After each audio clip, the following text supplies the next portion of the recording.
Welcome to our deep dive into the first law from the 48 Laws of Power. Today, we unravel the subtle art of influence and the dangers of standing out too much in the presence of those above us. Power dynamics shape every organization and relationship, often in ways we don't immediately see. Understanding these unwritten rules can make the difference between advancement and downfall. Let's begin by exploring why appearances and perceptions matter so much in the world of power.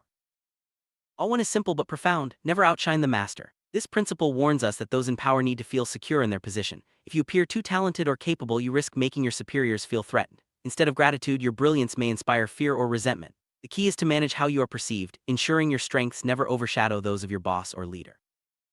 Managing appearances is crucial in any hierarchy. Your master's ego and sense of security are often more fragile than they appear. When you display your talents too openly, you might unintentionally challenge their authority. This can lead to subtle punishments or even being sidelined. The art lies in making your contributions visible, but never so much that they eclipse your superior's achievements. Even the most confident leaders can feel insecure when someone beneath them shines too brightly. This insecurity isn't always logical. It's rooted in the fear of being replaced or losing authority. When you show off your skills, your master may see you as a rival rather than an ally. This perception can lead to actions that harm your career, even if your intentions were innocent. It's natural to think that displaying your talents will earn you gratitude and recognition. However, in the world of power, overt talent often breeds fear instead. Your superior may interpret your brilliance as a challenge to their position. This can result in them taking steps to protect their status, sometimes at your expense. The lesson: inspire confidence, not competition. Why do superiors react negatively to talented subordinates? When you display brilliance, it can make your master feel less competent by comparison. This isn't just about skill, it's about perception. If your actions make your superior look bad, they may feel compelled to reassert their dominance. This can manifest as criticism, exclusion, or even demotion.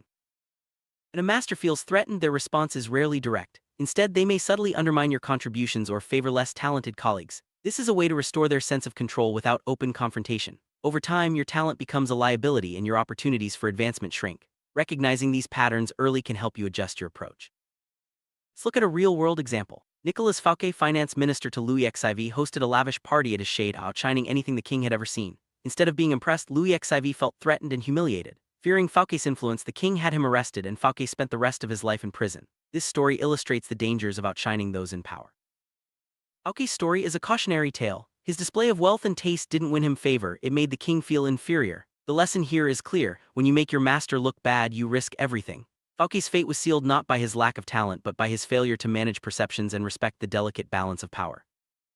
In contrast, Galileo Galilei mastered the art of subtlety. When he discovered the moons of Jupiter, he named them after his patron, Cosimo II de' Medici, rather than claiming all the glory. By making his master shine, Galileo secured protection and support. This approach demonstrates how aligning your achievements with your superior's interests can lead to lasting success. Galileo's decision to honor his patron wasn't just flattery, it was strategic. By putting Cosimo II at the center of his discovery, Galileo made himself indispensable. He showed that true brilliance often lies in making others look good. This is a powerful lesson for anyone seeking to rise within an organization or social circle. How does this law apply today? In modern workplaces, making your boss look good can be the key to advancement. This doesn't mean hiding your talents, but rather channeling them in ways that support your superior's goals. When your boss succeeds, you are seen as a valuable asset, increasing your own influence and security.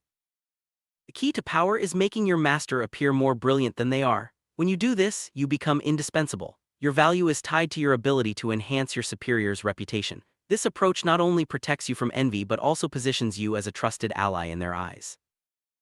Appearing smarter, more charming, or more capable than your superior is a grave error. This is often seen as a direct challenge, forcing them to act defensively. The workplace is full of talented people who never advance because they failed to master this subtle art. Remember, it's not enough to be brilliant, you must also be wise in how you display it.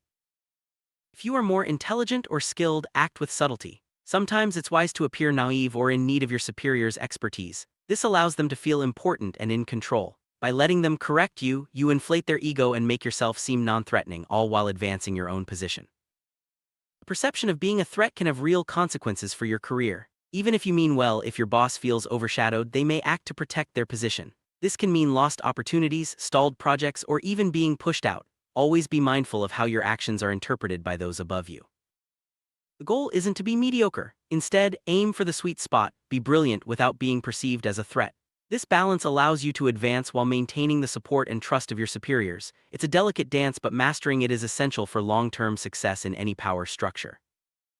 There are times when it's safe, even necessary, to outshine the master. If your superior is weak or losing power, there's little benefit in tying your fate to theirs. In these cases, letting your brilliance show can attract the attention of new leaders and position you for advancement when the power structure shifts. When a master is falling from grace, don't be merciful. Allow them to fall and let your competence stand out as a refreshing contrast. New leaders will be looking for talent to support their vision. In these moments, your skills and achievements can become your ticket to greater influence and responsibility. Recognizing when to step back and when to shine is a critical skill. Pay attention to shifts in power and the mood of your organization. Timing your actions to coincide with these changes can help you avoid unnecessary risks and seize opportunities for advancement when they arise.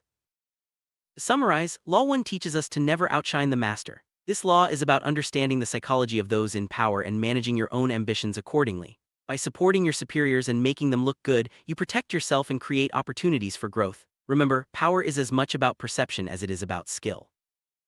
In practical terms, always be aware of how your actions reflect on your boss. Find ways to showcase your skills that also highlight their leadership. This might mean giving them credit in meetings or seeking their advice publicly. These small gestures can make a big difference in how you are perceived and rewarded. Avoid the common pitfall of thinking that hard work and talent alone will guarantee success. In many environments, relationships and perceptions matter just as much. By being strategic about how you present yourself, you can avoid unnecessary conflicts and build a reputation as a team player. Building alliances with those in power is essential. Look for ways to support their goals and demonstrate loyalty. When you help your superiors succeed, they are more likely to support your own ambitions. This mutual benefit is the foundation of lasting professional relationships. Humility is a powerful tool in the pursuit of power. By downplaying your own achievements and highlighting those of your superiors, you create a sense of trust and security. This doesn't mean hiding your abilities, but rather using them to lift others up, ensuring your own rise is seen as beneficial to the group. Consider a modern office scenario. An employee who constantly corrects their boss in meetings may be technically right, but they risk alienating their superior. In contrast, someone who offers suggestions privately and gives credit publicly is more likely to be promoted. The difference lies in understanding and respecting the power dynamic. Supporting your leader doesn't mean being a sycophant. It means aligning your efforts with their vision and helping them achieve their goals. When you do this, you become an essential part of their success and your own value increases in their eyes. Reading the room is a vital skill. Pay attention to the mood and attitudes of those in power. If you sense insecurity or competition, adjust your approach. Sometimes holding back is the smartest move you can make, preserving your position for the right moment to shine. Think long-term when navigating power dynamics. Short-term victories that come at the expense of your superior's ego can lead to long-term setbacks. By consistently supporting those above you and avoiding unnecessary risks, you build a foundation for lasting success. In conclusion, the first law of power is about more than just avoiding conflict. It's about understanding human nature, managing perceptions, and playing the long game. By never outshining the master, you ensure your own security and open the door to greater opportunities. Master this law and you'll be well on your way to mastering power itself.